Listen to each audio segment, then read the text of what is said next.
Welcome back, Indiana Sports Beat Radio, coming to you here on this Tuesday, post-Labor Day holiday. Hope you had a great run. It was, I got to say, it was relaxing for me.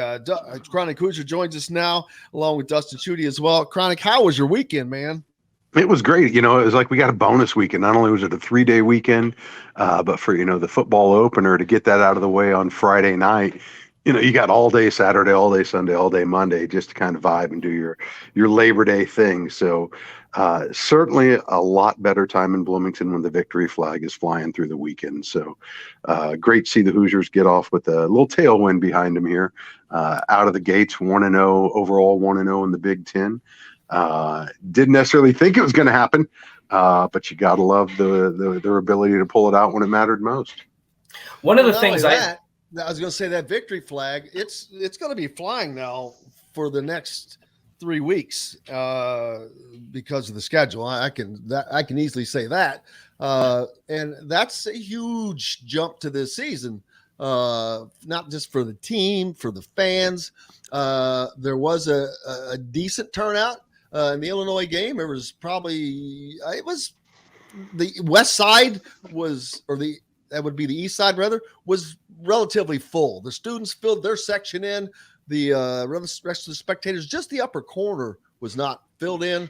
The other side, the west side, the upper third didn't have much there. But at the end of the game, that east side there, I'd say, half of those people, maybe 40%, they were there and they were loud. I was down on the field, and it was fun seeing that many people, which I know we're not talking about the Rose Bowl here, but seeing that many people in Memorial Stadium in the fourth quarter with less than a minute to play, that was exciting. No, absolutely. And, I think the biggest thing is for this program is they didn't shed a lot of fans due to the results. You always run the risk. Early season disappointment. Now you dissuade fans from maybe coming back down the road when they're sitting on tickets. You got to give them a reason to come back. And, what better reason than an opening night win against conference opponent. Exciting game. I think the one thing that I was talking with some friends, the challenge of those 8:00 games is shortly after halftime, you start running into a conflict with weekend pregame scheduling. For a town that is notoriously a late night reveling town, come 10-11, folks got to get ready to start going out for the main event of the evening. And that's something that I use. That doesn't start till like 11:30 or so, right? No, that's really when it's starting to pop off, but you got to go pregame for it. And this is a cultural adjustment that IU fans may have to make, certainly again this weekend with another 8:00 start. But part of it, it's back-to-back 8:00 starts. First of all, what's the last time you recall that happening? It's a brave new world, that's for sure. And you got to love it though when the weather's still nice out. You get those new lights on. I'm still blown away. I don't know if you guys have had a chance to look at some of the photographs came out of the Rock. The lighting is just absolutely amazing for photography. It's like a whole nother level. I was down on the field, and one of the things I noticed is, as a player, there's not a place where you look to where the lights screw you up. You can look directly into these lights, and they don't seem to be ever pointed at you, and they never take I didn't have to squint ever. So that was one of the things that I definitely paid attention to. Yeah, I'm definitely appreciated that when I was going through some of the post-game picks. I mean, just the clarity, I think I described it yesterday with one of the IU photographers. It's just an unreal amount of pop. But that's, when's the Rock have the greatest pop? It's days like these, when the weather's nice outside, long sleeve, short sleeve, jeans, shorts, doesn't matter. Everybody's comfortable. The other issue is us old folks, man. You start running up against bedtime. So, I was glad to see as many people stuck around as did, and they were certainly rewarded for it. And honestly, they certainly, at least in my estimation, helped contribute to it. Something we've been screaming for years is, winning football programs have, winning supporters in the stands. And it starts with the student section, and then it spreads from there on out. So, we heard last week they had 14,000 student tickets sold, highest total since I believe 2013. So you got to love the fact that the students showed up, they showed out, they were loud, and a good number of them stuck around until winning time. And I don't know that was the entire difference, but it certainly didn't hurt the Hoosiers. Yeah, one of the things that we talked about earlier in this show, and I'd like to get your take on this, is I think it was an ugly game. There's no question about that, especially on the offensive side. The defense looked really good, got back to kind of Tom Allen's mentality, forcing 4 turnovers.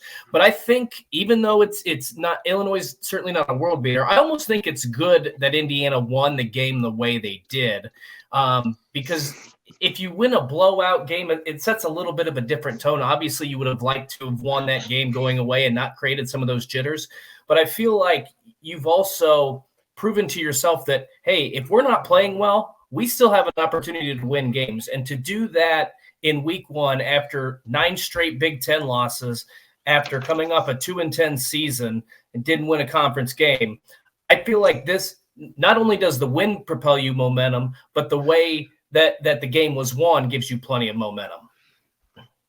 Honestly, and we were talking about this right before we went live, this very much felt like a game IU loses probably 9 times out of 10. Yep. Looking back, I watched it yesterday morning, rewatched it yesterday morning. IU really had no business winning that game, right, if we're being totally honest. They give up those fourth quarter game winning drives. They usually don't make them. No, well, normally they don't survive that second half. I mean, to start a half and go interception, punt, fumble. IU doesn't win those games. I mean, quite honestly, net rushing of 32 yards, 1.2 yards per carry. I don't care who's under center. Those are just monstrous numbers to have to overcome with your passing game. 11.8 yards per completion certainly doesn't hurt. But on the flip side of that coin, IU allowed 11 yards per completion. They allowed 4 yards per rush. It took a combination of factors.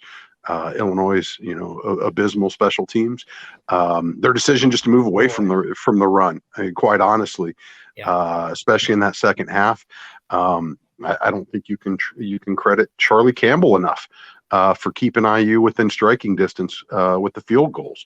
I know 40-yarders kind of come off a little mundane, but given IU's luck, given IU's fortunes, they absolutely do. And just to keep them within reach.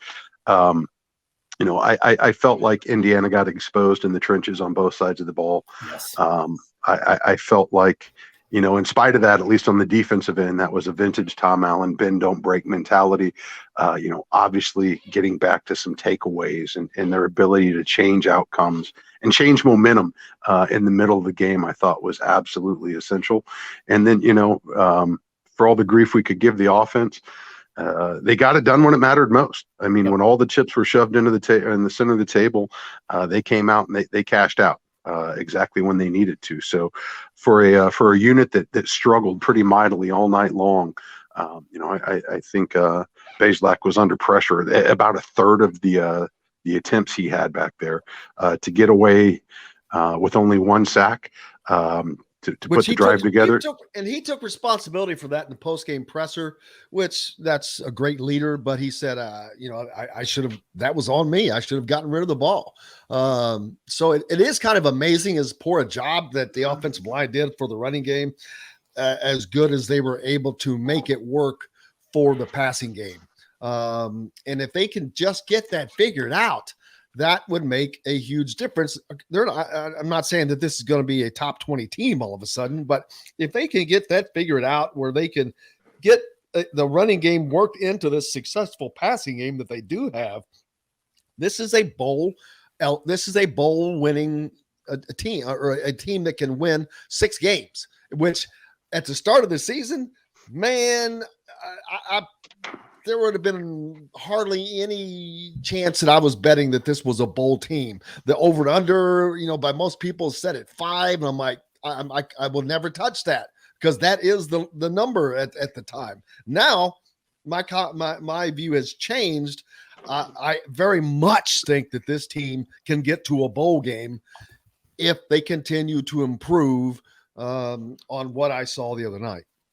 One thing that stood out in real time, but even more so on the rewatch, I felt like the offense was very self-aware, and that's something that they have lacked as of late. In as much as recognizing the coverage just isn't there, the blocking effectiveness for the running game, it just isn't quite there yet, and their ability to use tempo to get the ball out of the quarterback's hands quickly. His awareness of when the pressure was coming and just to get rid of it, not take the sack, negative yardage is absolutely just a backbreaker for this team. And this is a team that, all that said, still went 3 and out almost on a quarter of their drives, which is again, you're just upping the degree of difficulty for the offense. But I felt like they were aware of who they were, what they were capable of, and really did their best to play to the strengths. Now, I don't know that we see them really tested until they get Cincinnati again. But the other thing that stands out on the rewatch, and especially as you kind of digest all the pressure, and then some of the hits that Bazelak took. I said it during the game, and it rings even truer now after the rewatch. Is Indiana still having just lost Bedford up front to the ACL. Indiana is still at the mercy of its depth chart and its injury situation as the season progresses. Because while I agree, this is a team that should be able to compete for bowl eligibility, as we've seen in years past, most recently last year, as may well be the case this year. They're only a couple injuries away from losing their ability to compete at that level with some of the players that they have to lean on here. So they're going to have to find a way to clean some of that up and keep the guys on the field and keep them healthy, because I think Illinois certainly exposed some cracks in the armor, especially as it relates to pressuring the quarterback, getting in the backfield, and just kind of speeding that clock up in the quarterback's head. I don't disagree, but I think the other thing is what's going to be interesting to me is to see, like you said, we're not going to probably see much from this team probably until they travel to Cincinnati. But the difference to me and why I was actually more impressed with the Indiana win was Illinois had a game under their belt. They had a chance to knock off some of the rust, and they were going full speed. And I think early in the game, we saw that with some of the hits they were laying down. I mean, Sean Shivers wanted to go back to the SEC. After that, Sean Shivers thought he was in the SEC. Exactly. So I'm going to be really interested to see what kind of corrections Indiana makes, particularly probably in that first quarter or first half against Idaho, because you're probably not going to see a lot for a full, or at least you hope to God you don't have to see a lot those full 60 minutes. But I'm going to be really interested to see what Indiana does here these next 2 games, what adjustments they make. Can they have some semblance of a run game against those 2 opponents? Because last year they did not run the football well against these 2 teams. And so I'm going to be curious to see if they can make some sort of jump where you don't look. Purdue's found ways to win games without any sort of running attack. I think Indiana, with Walt Bell running the offense, can do it, but it's got to be at least better than 32 yards on 26 carries, because that's not going to win you a lot of football games. No, and I wouldn't be surprised as well if we see them get extraordinarily vanilla here over the next couple of weeks with this staff's penchant for trying to keep things under wrap and hold their cards as closely to the vest as possible. Probably aren't going to see them open up a whole lot. And at the end of the day, this should be the game where they can be as vanilla as they want to be and still be effective. If not, I think that's the alarm bells to be on the lookout for. Trying to save some of their trump cards for that matchup in Cincinnati here in a couple of weeks. But again, get through these games, get the wins, stay healthy above everything else, hopefully clean up a little bit. That was one thing that I did take away as well, though. I was pretty impressed with their ability to stay away from those self-defeating penalties that have tripped them up in the past. So I did feel like from a game management standpoint, from an execution standpoint, they were a lot cleaner than where you've recently seen the Hoosiers to start the season. But I did feel like it was markedly different, especially to start the game. Getting the rust off, getting some of those nerves out, facing an Illinois team that already had a game under their belt and a W in the column. Yep. Well, hopefully next week when we do this, we'll be talking about a 2-0 start for those Hoosiers, and that will certainly even keep the positive momentum going. That's the biggest thing right now. Uncle Mo's on their side. You got to keep them on board and keep it rolling.